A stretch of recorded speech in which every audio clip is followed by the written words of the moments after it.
Oke, kita lanjutkan. Sudah minum kopi ya? Sudah. Baik. Saya tadi sudah bikin kopi juga, tapi isinya coklat ya. Baik. Eh, Sekarang kita masuk ke desain dasar sistem manajemen kinerja. Ya. Sebelumnya tadi kita sudah mendiskusikan tentang ya apa itu manajemen kinerja, kemudian bagaimana relasi dari manajemen kinerja itu dengan aspek strategik dari rumah sakit atau klinik yang berisi apa berangkat dari misi dan visi, kemudian diturunkan ada strategi, ada apa namanya aspek mendasar nilai ya, bagaimana cara mencapainya, apa targetnya, diramu dalam siklus manajemen kinerja yang berisi 3 komponen, yaitu perencanaan, bimbingan, dan penilaian.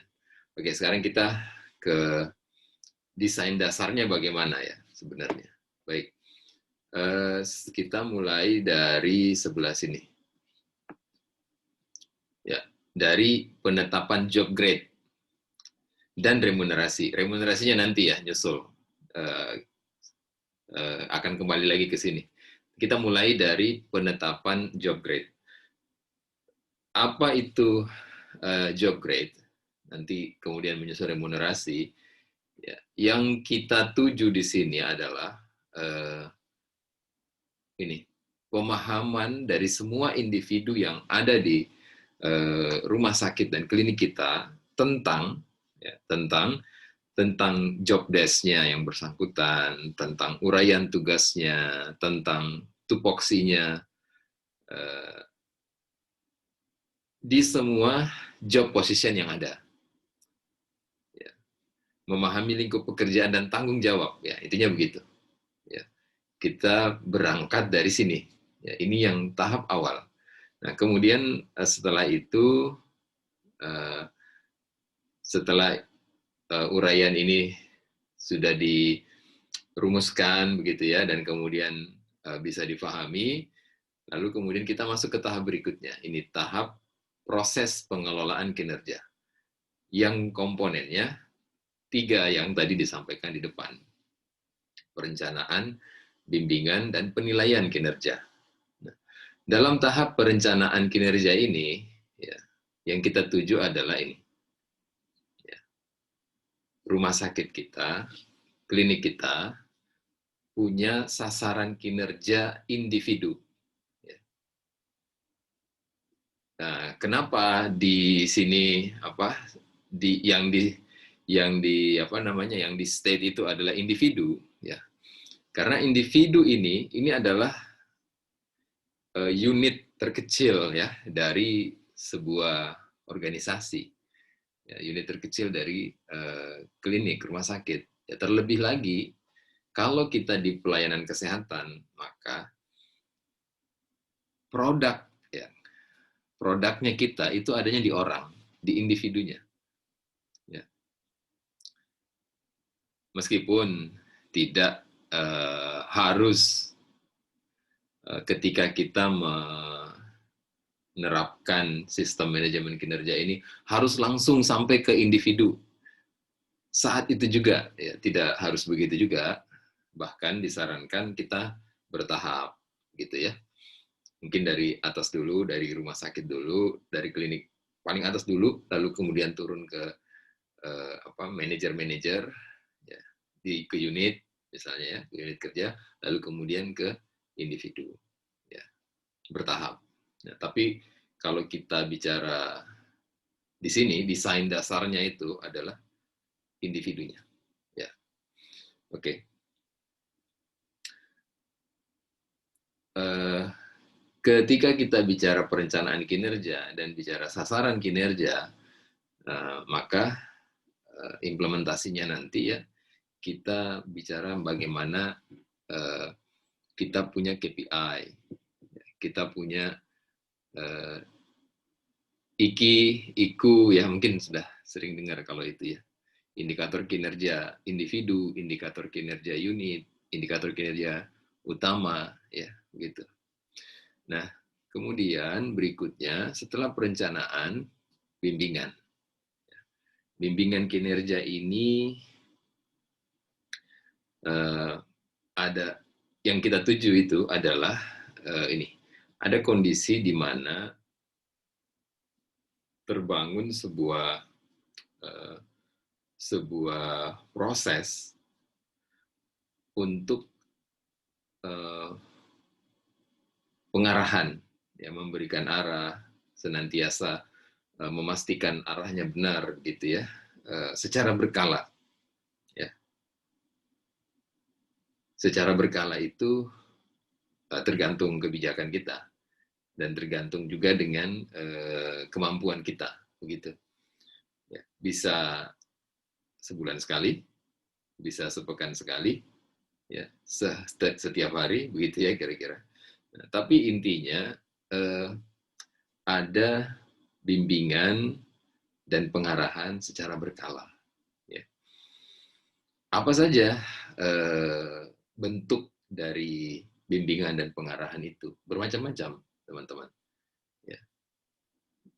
Rapat-rapat harian, laporan harian, morning report, itu bisa bermakna bimbingan dan pengarahan secara berkala. Meeting middle manager sepekan sekali, itu bisa bermakna bimbingan dan pengarahan. Coaching, ya, coaching terhadap dari atasan ke stafnya, itu bisa bermakna bimbingan juga. Ya. Training, ya. Peningkatan kapasitas, personal development program, leadership development program, management development program, improving managerial skill, itu semuanya bisa bermakna bimbingan. Karena dalam momen-momen itu ada pembekalan, ya, dari organisasi kita, dari rumah sakit dan klinik kita kepada staff-staff, ya, yang diamanahkan dalam posisi-posisi tertentu, ya, untuk akhirnya memiliki kapasitas, memiliki kompetensi yang cukup untuk bisa mencapai kinerja yang diharapkan, gitu ya. Nah, jadi itu banyak ini apa namanya bentuk-bentuk aktivitasnya. Ya.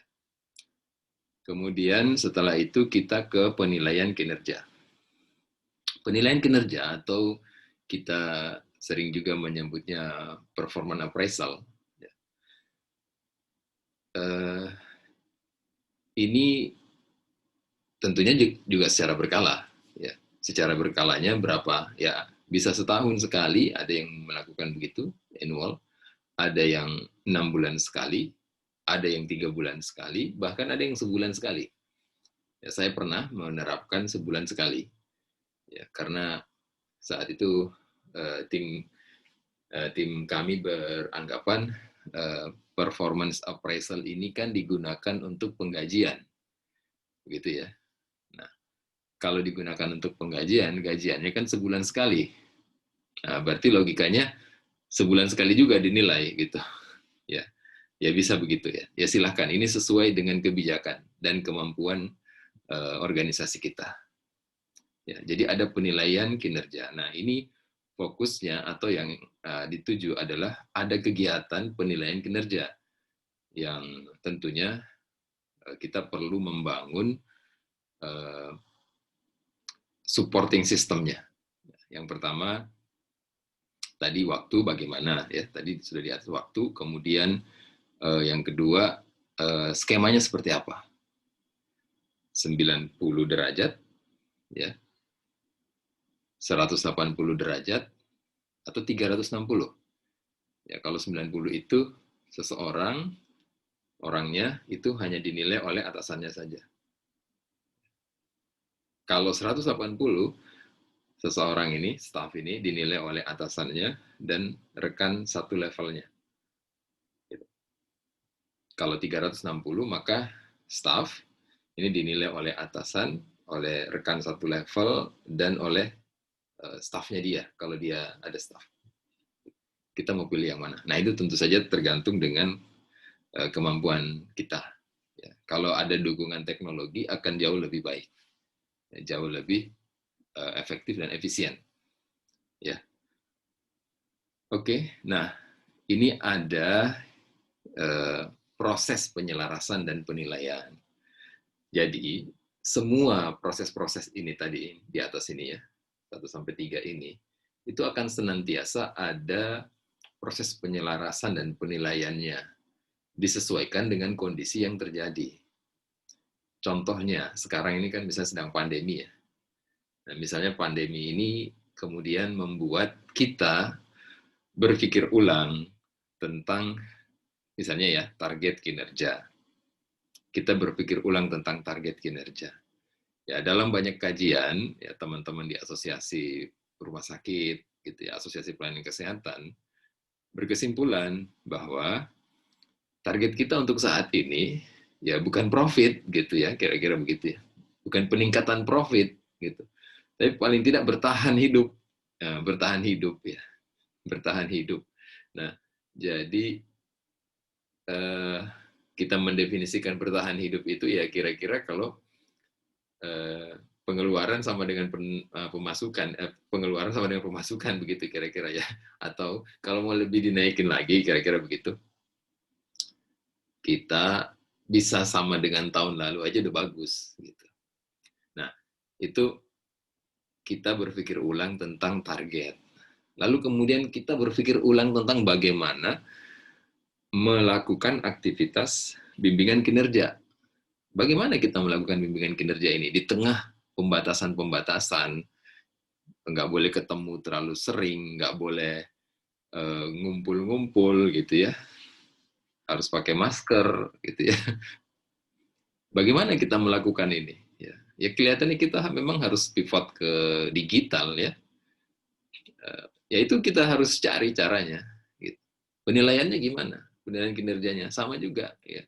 Di tengah banyak pembatasan seperti ini, bagaimana kita menjalankan penilaian kinerja ini?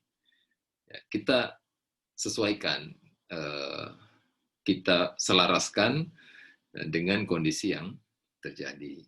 Tentu saja secara umum ya, kondisi lingkungan bisnis eksternal maupun kondisi internal gitu ya. Nah, kemudian penilaian kinerja ini sendiri, penilaian kinerja ini menghasilkan 3 hal ini. 3 hal yang dihasilkan oleh penilaian kinerja. Yang pertama itu pengembangan, ya. Pengembangan ini kemudian nanti terus ke arah pengembangan karir, kemudian penyesuaian gaji, dan insentif. Ya. Kalau kita bicara penyesuaian gaji yang ke arah sana tadi ya, di awal tadi kita bicara. Nah, jadi 3 hal ini harus menjadi hasil dari penilaian kinerja.